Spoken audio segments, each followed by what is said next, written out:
Always great to see my man, Steve Huff. We've got a special treat for you, Cycle Drag. We are in Seattle, Washington. And for those of you who do not know Steve, he is a motorsports legend. I'm going to say legend, okay? Because most notably, first man to take an electric dragster over 200 miles an hour. Prior to that, you got hydroplane championships. You've got Nitro Harley records. Steve, it is so good to see you, man, with all your trophies behind you here in Seattle. Why don't you bring us up to speed?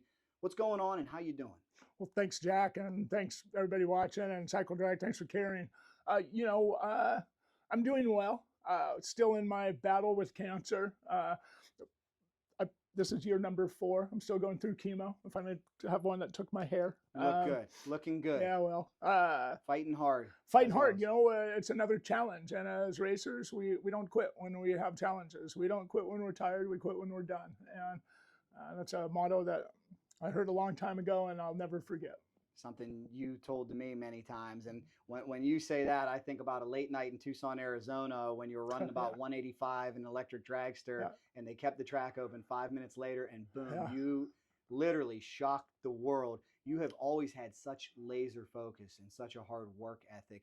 Is that the same philosophy that you've applied now to these health challenges? It is. It really is.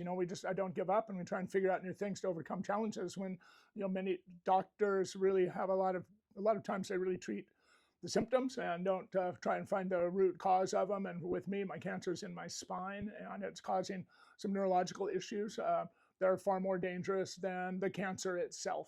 It's a challenge. We don't quit. We find new ways to get water out of my body when my kidney function's low, and it's fun. It's challenging. It keeps the frontal lobe working pretty hard, trying to find solutions, which is what we do in racing. Absolutely. You're great at that, and we're all praying for you. I know so many people out there praying for you. In fact, Donnie Huffman, unfortunately, we're praying for him. He's battling cancer. Donnie called me after his diagnosis and told me right away, can you put me in touch with Steve? I want to talk to Steve. Well, I've known Donnie for a long time, and back in the 90s, my racing in the HDRA, 90s and early 2000s, Donnie was a champ then, and he always will be in my book, and he's just a great guy, a great competitor, and I have no doubts he's going to do well. We've get a chance to talk on the phone now, and I've slowed down, and I understand that my story matters, and I'm not a big social media guy. All of my stuff has always been done by somebody else, and now to find out my story matters to a lot of people was very humbling. And I know Donnie and others in positions like his, all I can say is keep up the fight. I'm entering year number 5, and of this, many of these years since I've been diagnosed with cancer have been the best years of my life, and both on the track and off of the track. So keep up the fight. There's still a lot of great things to come in life. Those are powerful words, and I got to say, you've had a major impact on my life. And I said this last night to you. I said, we're going to be here 10, 15 years from now having this conversation. So don't you think you're going anywhere anytime soon with that fighting spirit? I love it.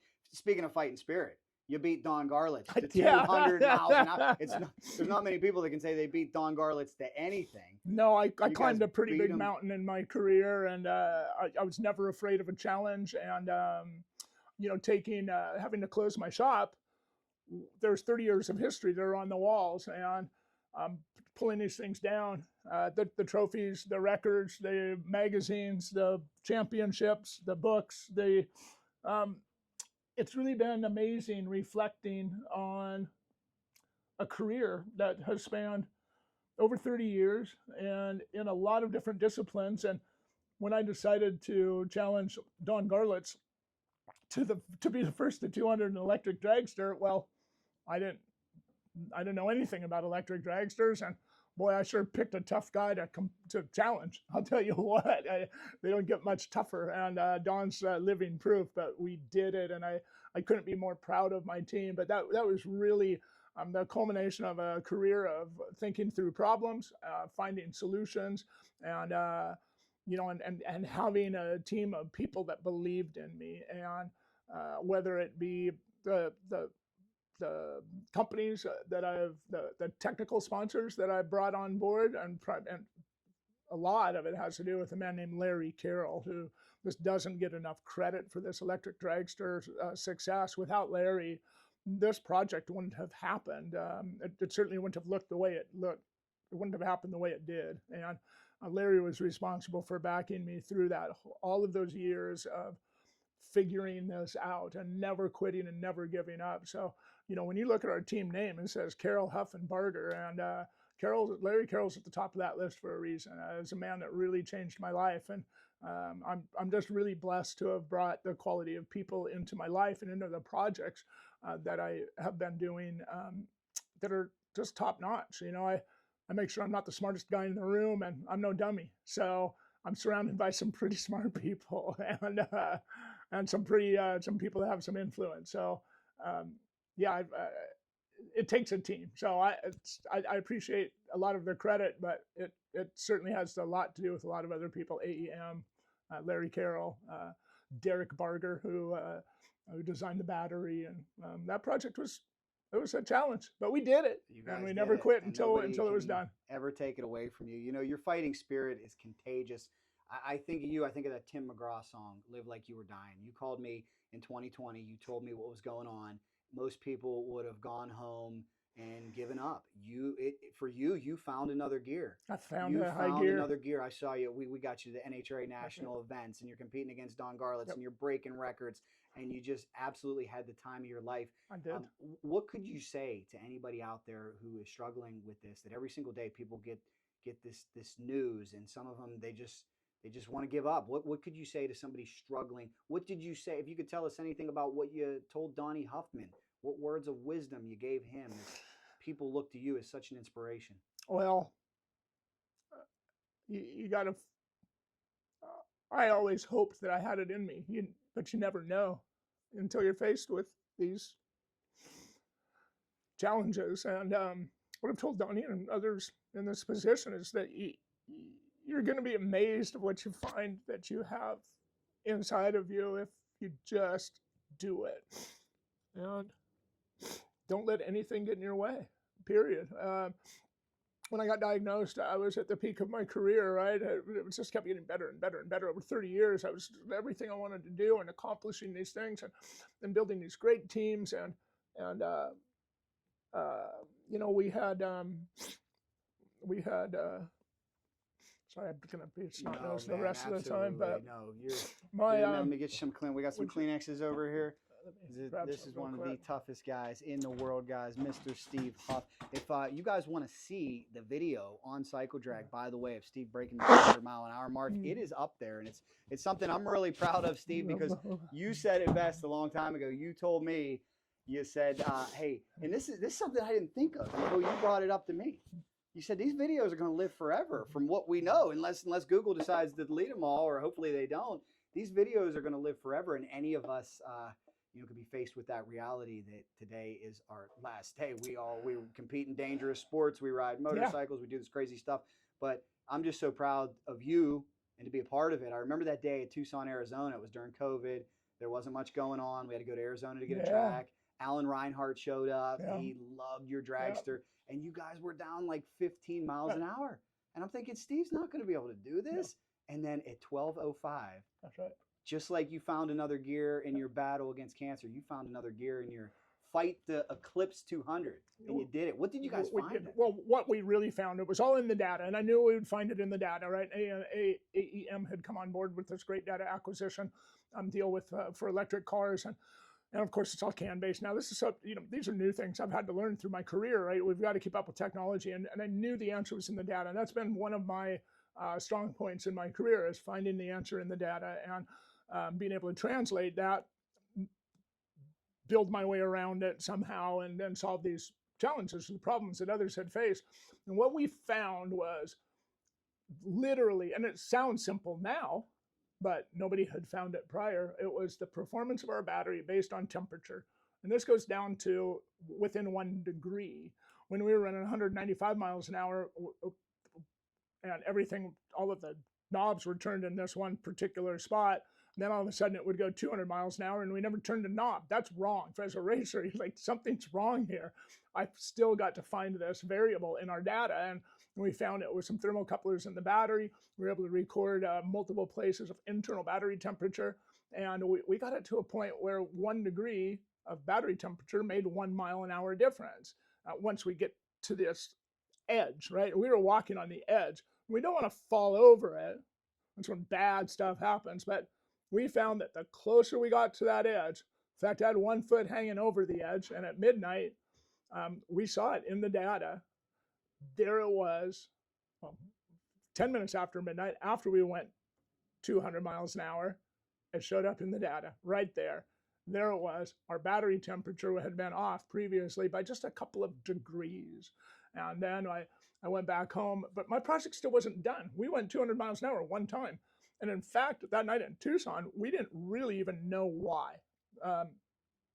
Technically, we had always known we were close, but we didn't know exactly why. When I had a chance to review the data that night and for the next day, we did it again the next day because we found a way to get the battery up to temperature, to the proper temperature. I came home, built a battery heating system, a battery cooling system, blah, blah. And my project wasn't done until we knew how to go 200 coming off the trailer and how to go 200 for the rest of the weekend. And that's when you've got a successful program. And that's always been one of the things I've been successful in is finding that limit, not going off of I'd go over the edge every now and again, but we can find that limit and make it dependable, something that we can do it over and over and repeatedly.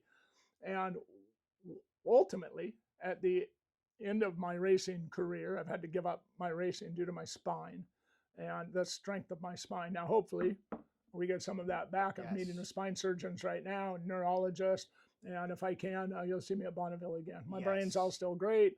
I still have goals. That's important when you get a diagnosis like I had. You have to have goals. You have to have a reason to wake up. You have to have a purpose-driven life, right? It's been, I've always had that, but now I needed that.